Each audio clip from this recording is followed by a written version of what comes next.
Buen Dios y Padre nuestro, invocamos tu presencia en este lugar para que tú, Señor, nos nutras de tu palabra, para que tú, Señor, nos bendigas y para que tú, Señor, nos acompañes de manera personal.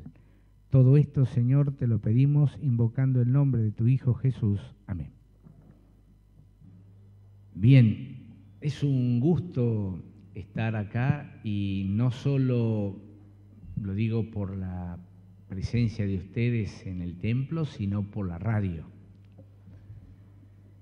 Realmente estas han sido semanas muy agitadas, incluso desde lo personal. Todas las semanas, todos los días son agitados para nosotros, para todos, ¿no? Afortunadamente, con muchos triunfos y con muchos logros.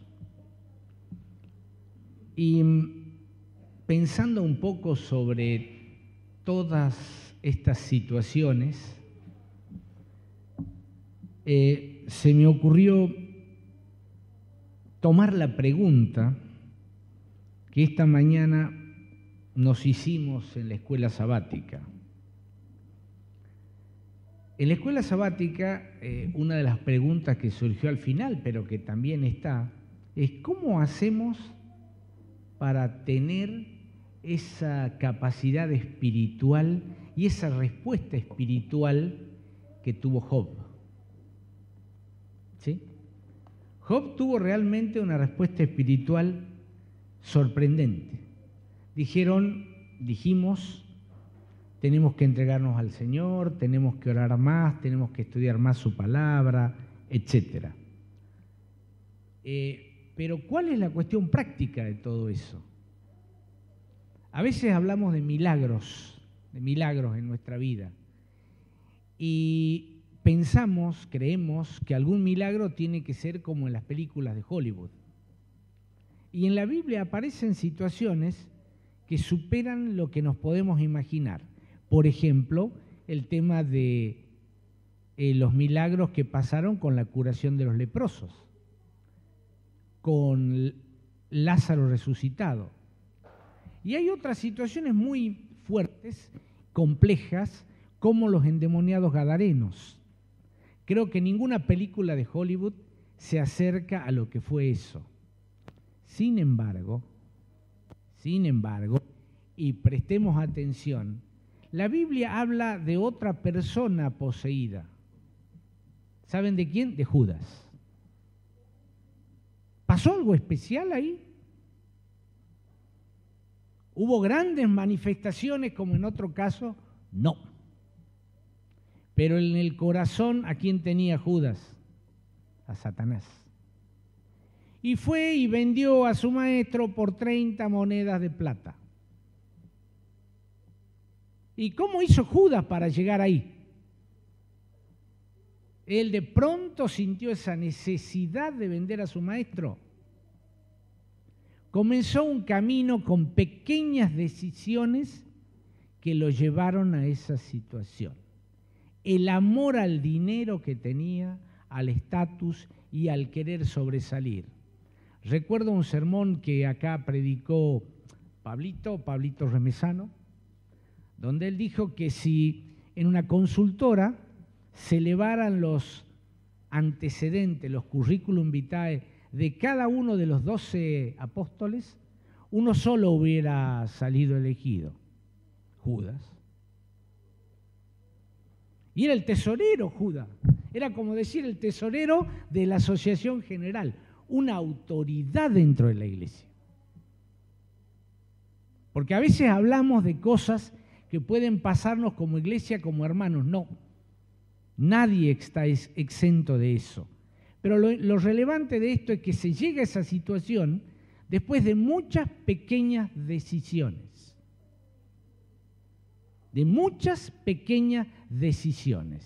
Sin embargo, hay otros casos de pequeñas decisiones que fueron diferentes a la de Judas. Por ejemplo, la mujer en el pozo de Jacob. ¿La recuerdan? Vamos al texto de San Juan, capítulo 4, y vamos a comenzar leyendo el versículo 7. San Juan, capítulo 4, versículo 7.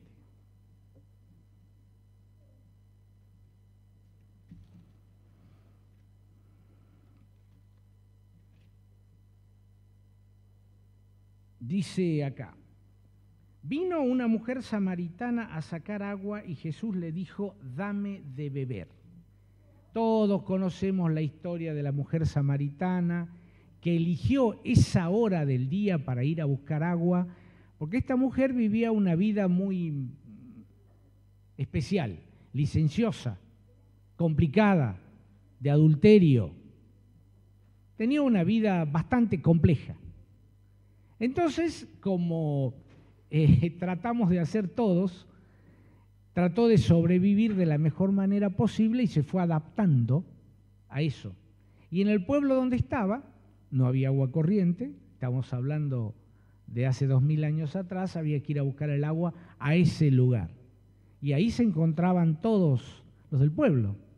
Y esta señora era blanco de todas las críticas, casi como ahora, porque en algunos aspectos tenemos mejores celulares, mejores relojes, pero somos los mismos.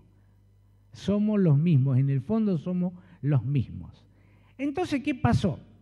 En uno de esos tantos días que ella llevaba con una vida así, se encontró con alguien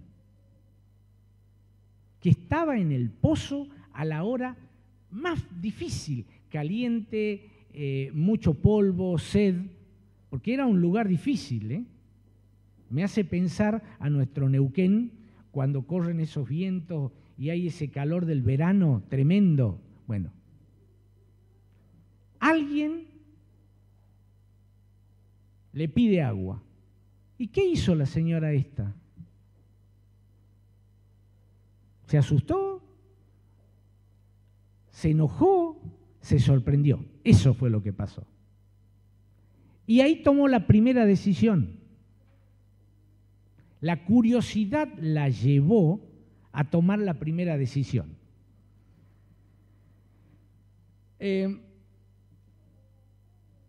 Esta señora, al tomar la decisión de empezar a dialogar con ese extraño, estaba acostumbrada a las críticas.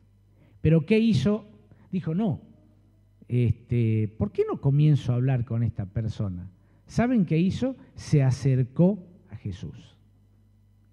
Y comenzó un diálogo que lo tenemos en el capítulo 4 del libro de Juan y que lo podremos leer completo hoy a la tarde. ¿Sí? Y en ese diálogo, ¿qué es lo que va pasando con la mujer? La mujer llega de una manera y después vamos a ver cómo se va del pozo. Judas llegó de una manera y después vimos y ya sabemos cómo se fue de este mundo. Y ahí vamos a ver cómo las pequeñas decisiones que tomemos son las que nos van a transformar o no la vida. Las decisiones que nos acerquen a Jesús. Esa es la clave de todo esto. Job debe haber tomado muchas pequeñas decisiones que lo acercaron a Dios, a Jesús. Y cuando llegó el momento de la prueba, estaba en condiciones de soportarla.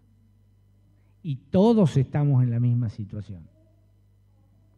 Recuerden, Cristo lo dijo, ¿qué le dijo a Pedro? Satanás los ha pedido para zarandearlos. ¿Iba a zarandear únicamente a los miembros de iglesia? Todos, desde los apóstoles para abajo. Pero esas pequeñas decisiones son las que nos van a fortalecer en la fe, como fortalecieron a esta mujer.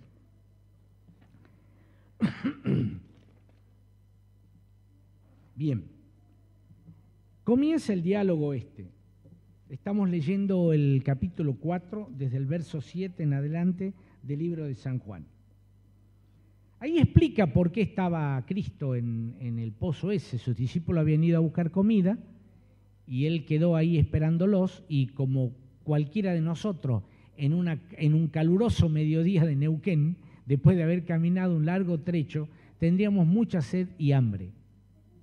¿Sí? La samaritana le dijo: ¿cómo tú, siendo judío, me pides a mí de beber, que soy samaritana? Porque los judíos no se tratan con samaritanos. Se hacía dos preguntas a la mujer. La primera es: ¿me habla a mí un judío? Porque Jesús era un rabino, un sacerdote, un pastor. ¿Sí? Me habla a mí. Primero, que soy mujer. Las mujeres estaban en un estatus social por debajo del varón. Y segundo, era samaritana. O sea, las tenía todas en contra. ¿Por qué me habla a mí un rabino si soy samaritana? Entonces, Jesús le dice: si conocieras el don de Dios y quien te dice, dame de beber, tú le pedirías a él y él te daría agua viva. Y ahí es donde se produce el cambio. Comenzó acercándose, comenzó dialogando con Jesús. ¿Sí? Qué contraste con el diálogo de Eva con la serpiente en el Edén. Qué diferente. Fijen los cuidados que tenemos que tener en los pequeños actos que hacemos, en las pequeñas decisiones que tomamos. Ahí vemos que Cristo vino a cortar todas las diferencias. No hay varones, no hay mujeres adelante, ni varones predominantes, no hay ninguna cultura que esté encima de la otra. Los samaritanos y los judíos tenían una vieja enemistad, viejísima. Sin embargo, pertenecían al mismo grupo cultural, al mismo grupo étnico y tenían básicamente el mismo ADN. Es increíble, pero no se podían ver. Parecían esos casos de familia que después de una herencia u otra situación se pelean y no se quieren hablar más. Y se venían peleando desde cientos de años atrás, desde la época en que los asirios tomaron todo ese lugar y cuando ya vino toda la pelea, cuando se dividió el reino, etcétera, etcétera. Sería sacarles más tiempo. Esa enemistad cultural que tenían era tan grande que no se trataban entre sí. Los samaritanos utilizaban nada más que el Pentateuco, mientras que los judíos tenían todo el resto de lo que hoy conocemos como el Antiguo Testamento. Y venía una discusión teológica interminable, que fue lo que le planteó después la mujer a Jesús. Le sigue diciendo: Señor, no tienes con qué sacar, se refería al agua, el pozo es hondo. ¿De dónde tienes agua viva? ¿Eres tú mayor que nuestro padre Jacob, que nos dio este pozo del cual bebieron sus hijos y su ganado? Jesús le contestó: el que bebe de esta agua vuelve a tener sed, pero el que bebe del agua que yo le daré no tendrá sed jamás, sino que el agua que yo le daré será en él una fuente de agua que brota para vida eterna. Y ahí la mujer aceptó. ¿Saben por qué aceptó? Porque hacía mucho que en su corazón estaba buscando esa agua, la verdadera agua de vida, la verdadera agua que la lleve a ella a donde ella quería realmente estar. Sigue ese diálogo tan lindo, tan hermoso, que se va pasando el hambre y la sed, porque lo que estaba ahí era superior a la sed y al hambre común. Él, como Cristo, lo dice. Es así como lo dice Cristo. Jesús trata de llevarla a la samaritana a considerar este hermoso don que él estaba dando. Este pozo, los samaritanos lo consideraban como propio. Era el famoso pozo de Jacob. Y para ello era un tema importante, muy importante el lugar.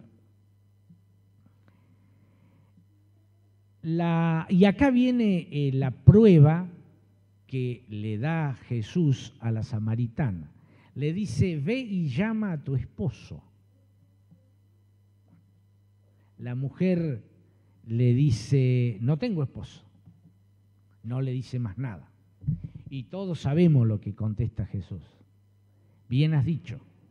Acá dice, porque 5 maridos has tenido y el que tienes ahora no es tu esposo. Que hay que tener, qué susto se habrá llevado, qué sorpresa. Me recuerda a varias mujeres en la Biblia, a una Sara. ¿Quién se ha reído? Yo no me reí. Dios, ¿qué le había dicho a Abraham? Yo voy a volver de acá al tiempo de la vida, 9 meses. ¿Y quién iba a tener un hijo? Sara. Y Sara se rió. Yo creo que cualquiera mujer de ahora también se reiría en las condiciones de Sara. Bueno, esta situación la sorprendió tanto a esta mujer que dijo, caramba, me parece que eres profeta. Fue siguiendo ese diálogo y fueron siguiendo esas pequeñas actitudes y decisiones con las que Cristo la fue llevando, la fue acercando a Él. Esas son las decisiones y esos son los diálogos que tenemos que tener en la oración, en la Biblia, en el estudio nuestro, etc. Ir comparando, ir aprendiendo de todas estas cosas. La mujer le dijo, Señor, veo que tú eres profeta. Acá hay algo que no me cierra, dijo esta señora, porque este hombre sabe toda mi vida. ¿Cómo es que sabe todo de mí? Y ahí comienza una especie de planteo teológico. Miren cómo se va desarrollando esto. Empieza con un pedido de agua. Y miren cómo va escalando el tema del diálogo y cómo va escalando las decisiones que va tomando. Por eso, insisto, son muy relevantes las pequeñas cosas que hacemos, las pequeñas actitudes que tomamos. Sigue diciendo, nuestros padres adoraron en este monte y vosotros decís que en Jerusalén se debe adorar. Comenzaba la eterna discusión que había comenzado ya con Jeroboam, que ya no quería ir a Jerusalén a adorar. ¿Qué le contesta Jesús? Le dice, mujer, créeme, la hora viene cuando ni en este monte ni en Jerusalén adoraréis al Padre. Vosotros adoráis lo que no sabéis. Nosotros adoramos lo que sabemos, porque la salvación viene de los judíos, la salvación viene de Cristo. Sin embargo, la hora viene, y ya ha llegado, en que los verdaderos adoradores adorarán al Padre en espíritu y en verdad. Estos adoradores son los que el Padre busca. Dios es espíritu y los que adoran deben adorarlo en espíritu y en verdad. Es increíble cómo en esos pocos versículos, en ese pequeño diálogo, Jesús le dice tantas verdades a esta mujer. Y lo mejor del caso, que esta señora acepta todas estas verdades. Y le queda claro que está acercándose a un momento diferente, con el verdadero significado de todo el Antiguo Testamento. De todo el Antiguo Testamento. Le está explicando de una manera muy especial que venían otros adoradores y que era realmente la adoración que Dios buscaba. ¿Sí? Bien. Como para ir finalizando acá, dice, la mujer dijo, sé que el Mesías llamado el Cristo ha de venir, cuando Él venga nos explicará todas las cosas. Y Jesús le declaró, yo soy el que habla contigo. Fíjense que Dios se presentó a Moisés, pero también se presentó a Elías, se presentó a Enoc, también se presentó a varias mujeres. A la samaritana.